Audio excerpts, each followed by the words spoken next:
We'll be tracking the return of some spring-like conditions getting into this week, right on time for the start of the new season. That's going to last all of next week before we'll finally maybe track some rain into next weekend. That might cool us back down, but even then, we might stay above average across the area. You can see starting off this weekend, still very cold. This is just after 7 a.m. this morning, where temperatures are still sitting in the teens, and we're going to be below freezing for most of the morning today. Still, thankfully, not feeling any colder. We're seeing some pretty calm winds, and this is really what the picture is going to look like most of the weekend. We may see a little bit more breezes for Sunday, but not going to be too much to maybe knock those wind chills down too badly. You can still not really going to be a bad idea to maybe grab all those extra layers you can and really grab those sunglasses as well. Even as we're not going to warm up too much today, we'll see steady sunshine all weekend long and really almost all of the week ahead as well. We're still, again, going to be below freezing for our Saturdays. So if you're headed out to see that parade out at Mizzou's campus, you really will want those extra layers right as that's kicking off.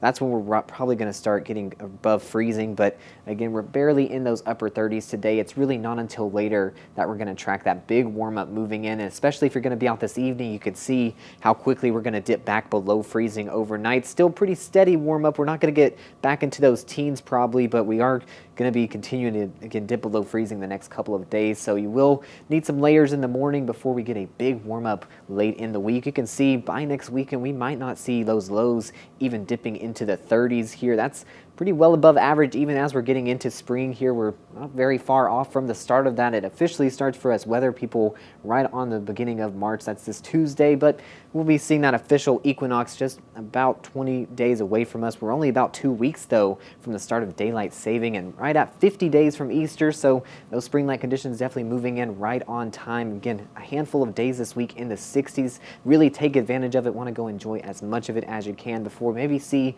some of those rain chances moving in next weekend.